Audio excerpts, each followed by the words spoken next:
Hello everyone, आप सब कैसे हैं। मैं उम्मीद करता हूं कि बहुत अच्छे और अपनी पढ़ाई को बहुत अच्छे से कर रहे होंगे। मैं Akash Kumar वड़ाना ICT virtual classroom में आपका बहुत बहुत स्वागत करता हूं मेरे प्यारे बच्चों। जैसे आपको पता है मेरे प्यारे बच्चों, बेसिकली हमारी आपका जो है 11वीं क्लास है हमारी। और 11वीं क्लास में हम लोग लेसन नंबर 5 देख रहे थे। प्राकृतिक वनस्पतियां चल रही थी। सारे पेड़ पौधों को हम लोग पढ़ चुके थे।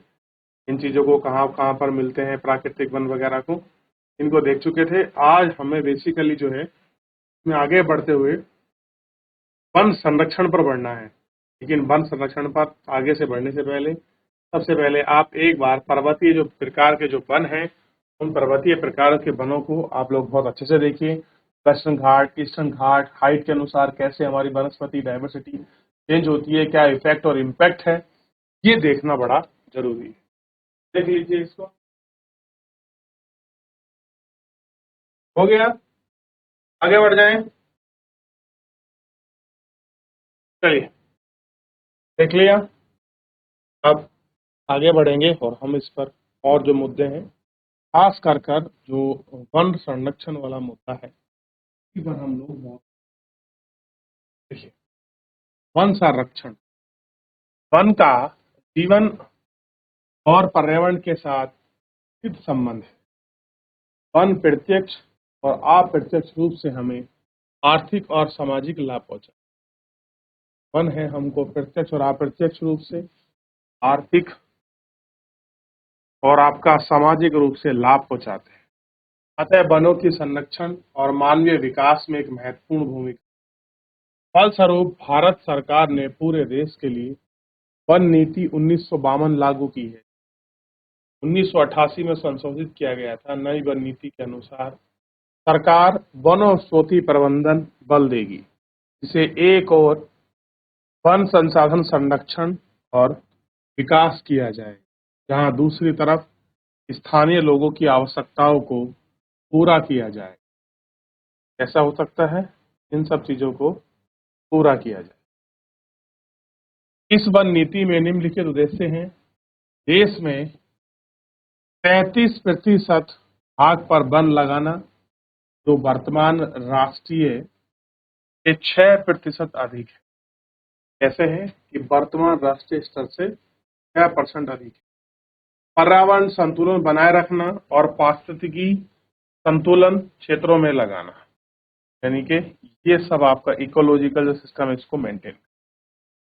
देश की प्राकृतिक धरोहर, जैव विविधता तथा आनुवांशिक पूल का संरक्षण, मृदा अपरदन और स्थलीयकरण रोकना, बाढ़ सूखा नियंत्रण, भूमि की निम्नीकरण, सामाजिक वन की रोपण, अनावरण और आपका वनों की उत्पादकता को बढ़ाकर वनों के निर्भर और ग्रामीण जनजातियों की लकड़ी, चारा, भोजन उपलब्ध कराना। जो लोग जनजाति हैं उनको चारा, लकड़ी, भोजन उपलब्ध कराना, अन्य वस्तु का प्रयोग में लाना, पेड़ों में लाने को बढ़ावा देना, पेड़ों की कटाई को रोकने के लिए जन आंदोलन चलाना।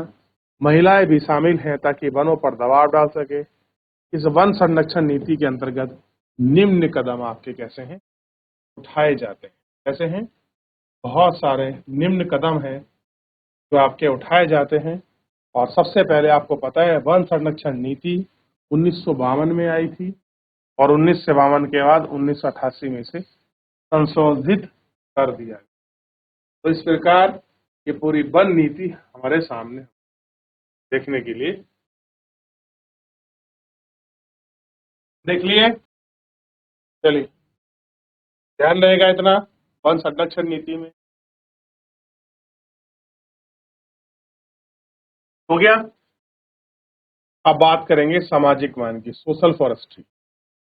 सामाजिक वानिकी का अर्थ है पर्यावरण, समाज व ग्रामीण विकास में मदद के उद्देश्य से वनों का प्रबंधन एवं सुरक्षा और ऊसर भूमि पर वनावरण। क्या है? ग्रामीण विकास की मदद के उद्देश्य से। बेसिकली क्या करना है हमको? ग्रामीण विकास करना है। मेन ऑब्जेक्टिव यही है। उसके उद्देश्य से जो वन प्रबंधन है, वन प्रबंधन करना, उसको सुरक्षा देना और ऊसर भूमि पर जो वनारोपण है उसको लगाना। ठीक, ये इसका मेन ऑब्जेक्टिव डिफाइन किया गया। ठीक, राष्ट्रीय कृषि आयोग 1976-89 ने सामाजिक वानिकी को 3 वर्गों में बांटा है। किसने बांटा है? ध्यान दीजिए, राष्ट्रीय कृषि आयोग ने तो 3 भागों में बांटा है, शहरी वानिकी, ग्रामीण वानिकी और फर्म वानिकी। शहरी वानिकी, ग्रामीण वानिकी और फर्म वानिकी। शहर और अनेक इर्द गिर्द निजी और सार्वजनिक भूमि जैसे हरित पट्टी, पार्क, सड़कों के साथ जगह पर औद्योगिक व्यापारिक स्थलों पर वृक्ष लगाना और उनका प्रबंधन सहकारी वन नीति के अंतर्गत आता है। बहुत सारे क्षेत्र हैं जो निजी आते हैं और सार्वजनिक भूमि पर हरित पट्टियां हैं, पार्क हैं, सड़क हैं, इन जगह पर ये सारी चीज देखने। ग्रामीण वानिकी में कृषि वानिकी और समुदाय कृषि को बढ़ावा दिया जाता है। कृषि वानिकी का अर्थ है कृषि योग्य और एवं बंजर भूमि पर पेड़ और फसल को एक साथ लगाना। इसका अभिप्राय है कि वानिकी और खेत एक साथ करना, खाद्यान्न, चारा, ईंधन, इमारती लकड़ियां और फलों का उत्पादन एक साथ किया जाए। कैसे हैं? ये सारी चीजें एक साथ की। ठीक है। अब जैसे गांव में चारा है, मंदिर भूमि है, सड़क दोनों तरफ है, नहर किनारे हैं, रेल की पटरियां हैं, पट्टी हैं और विद्यालयों में पेड़ लगाना है। इनका उद्देश्य पूरे समुदाय को लाभ पहुंचाना है। इस योजना को उद्देश्य में भूमिहीन लोगों को वनीकरण से जोड़ना है तथा उन्हें लाभ पहुंचाना है। केवल भूस्वामी ही इसे प्राप्त कर पाए। जो भूस्वामी है वही लाभ ना पहुंचे। ग्रामीण वानिकी का अर्थ क्या है? सामाजिक पर्यावरण के उद्देश्य से वन प्रबंधन करना, ऊसर भूमि पर ये सारी चीजों को लगाना ताकि क्या हो सके, एक लाभ सुनिश्चित हो सके।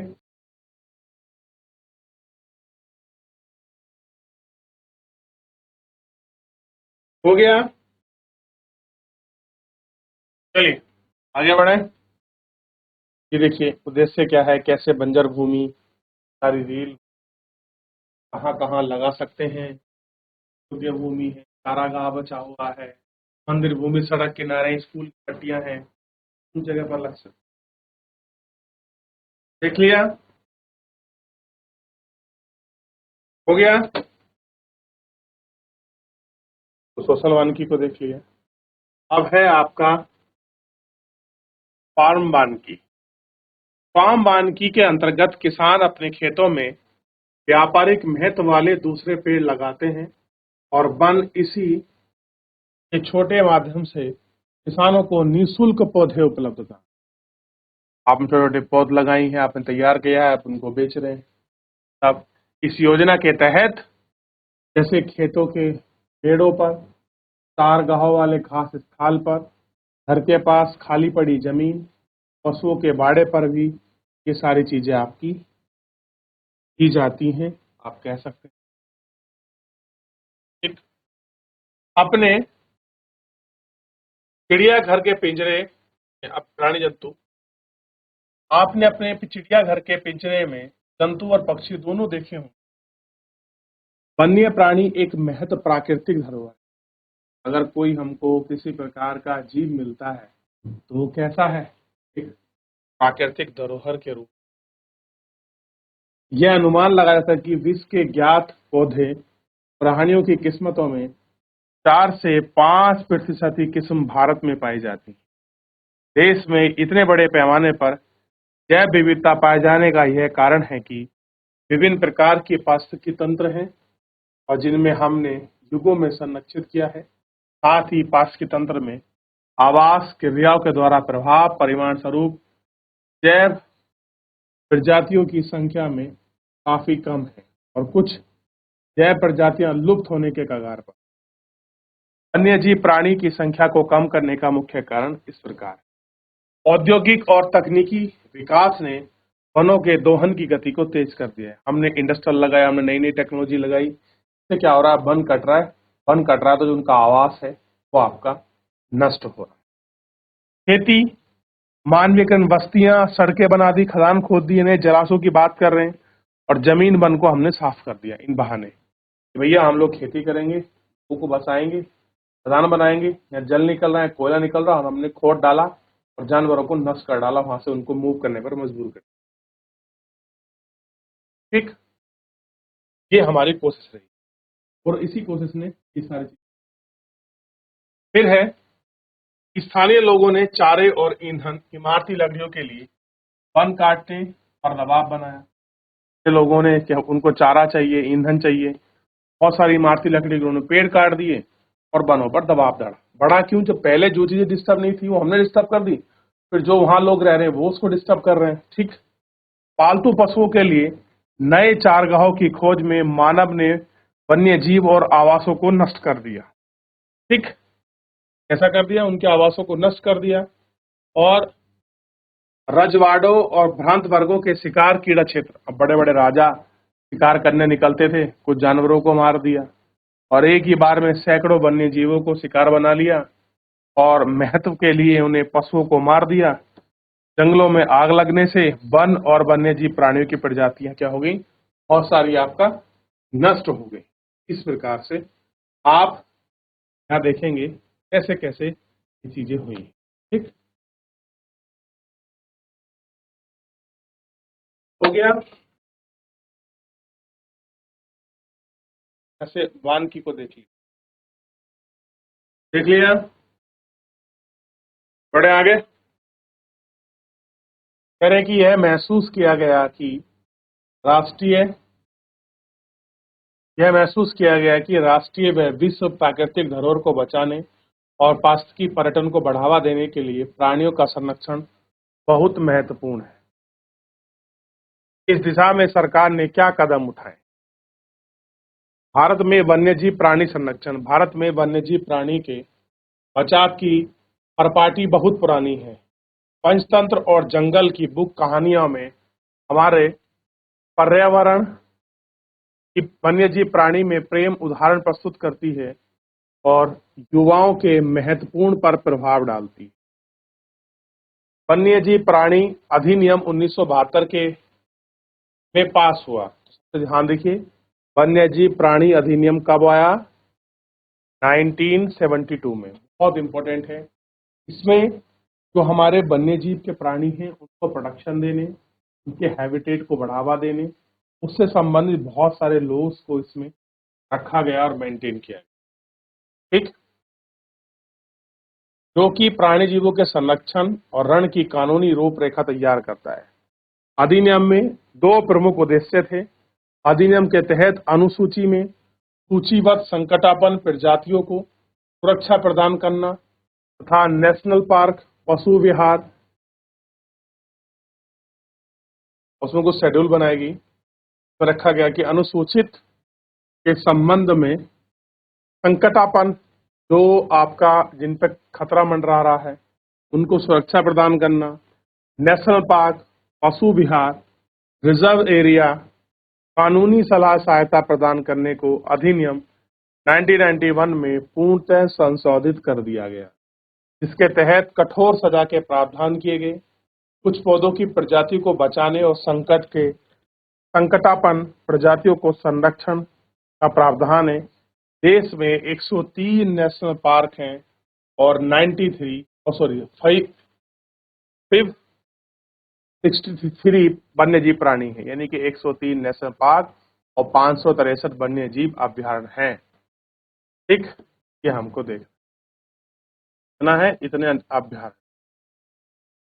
ठीक है, वन्यजीव संरक्षण का दायरा काफी बड़ा है और इसमें मानव कल्याण असीमित संभावनाएं निहित है। यदि लक्ष्य को तभी प्राप्त होंगे जब हर व्यक्ति महत्व को समझे, अपना योगदान दे। यूनेस्को ने मानव और जीव मंडल योजना के तहत भारत सरकार ने वनस्पति जात और प्राणी जात के संरक्षण के लिए महत्वपूर्ण कदम उठाए। ऐसा उठा है, बहुत सारे कदम उठाए गए हैं उनको संरक्षण को देने के। ठीक, आपके सामने है, हो गया। प्रकार उनको संरक्षण और संवर्धन देने की बात करी गई और कितने नेशनल पार्क और कितने बायोस्फीयर रिजर्व हैं इसमें उनको बताया गया। ठीक, ये है इस तरीके से, ताकि प्राकृतिक हाथियों के जो प्राकृतिक आवास है उनको सुनिश्चित किया। ठीक है, तो फिलहाल मेरे प्यारे बच्चों आज के इस लेक्चर में इतना ही, लेंगे नेक्स्ट लेक्चर में। धन्यवाद।